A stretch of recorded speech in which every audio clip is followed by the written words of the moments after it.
একবার এক বয়োজ্যেষ্ঠ বৃদ্ধ লোক রাস্তার পাশে ঝুড়িতে ডিম নিয়ে বিক্রি করার জন্য অপেক্ষা করছিলেন।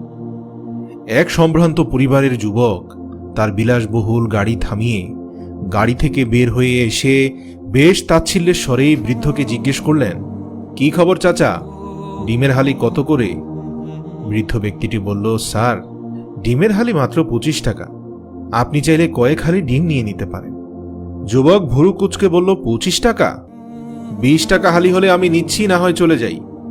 বৃদ্ধ বিক্রেতা জবাব দিলেন, স্যার, যাবেন না, আপনি যে দামে চান সে দামেই কিনুন। সম্ভবত এটি আমার জন্য একটি ভালো সূচনা, কারণ সারাটা দিনে আমি একটি ডিমও বিক্রি করতে পারিনি। আর ডিম বিক্রি করতে না পারলে ছেলে পুলে সন্তানদের কি খাওয়াবো, নিজেও কি খাবো বলেন? যুবক 20 টাকা দরে কয়েক হালি ডিম কিনল এবং নিজেকে খুবই বুদ্ধিমান ভাবতে থাকলো। অতপর ডিমগুলো নিয়ে নিজের বিলাসবহুল গাড়িতে ঢুকলো এবং মনে মনে নিজেকে জয়ী ভাবলো এবং ভাবলো, আমি যে কোনো দ্রব্যমূল্য কত চমৎকারভাবে মূলাতে পারি। বাহ, 25 টাকা হালির ডিম 20 টাকা দরে কিনে নিয়ে আসলাম। তো যাই হোক, কিছুক্ষণ পরে যুবক শহরের একটি বিলাসবহুল রেস্তোরাঁয় তার নিজের বন্ধুকে নিয়ে দুপুরের খাবার খেতে প্রবেশ করল।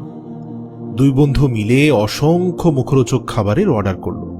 কিছুক্ষণের মধ্যে রেস্তোরাঁর ওয়েটাররা একের পর এক সুস্বাদু এবং মুখরোচক খাবার এনে তাদের টেবিল ভরিয়ে ফেলল। কিন্তু দুঃখজনক হলেও সত্যি যে এই টেবিলের 100 ভাগ খাবারের 10 ভাগ খেয়ে বাকি 90 ভাগই তারা দুজন অপচয় করল।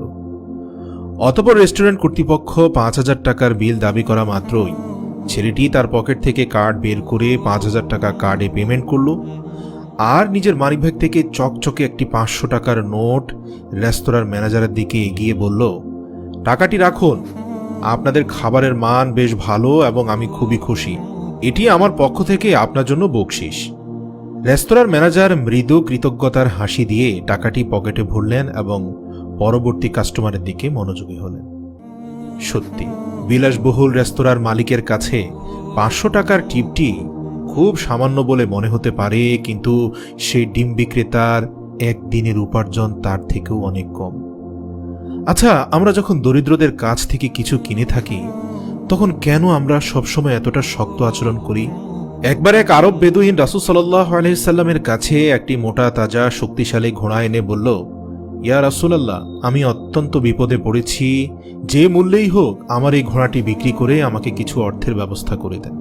সুযোগ বুঝে আশপাশের কয়েকজন সাহাবী রাসূল সাল্লাল্লাহু আলাইহি সাল্লামকে বললেন, ইয়া রাসূলুল্লাহ, আমি এই ঘোড়াটি 100 দিরহামে কিনতে চাই।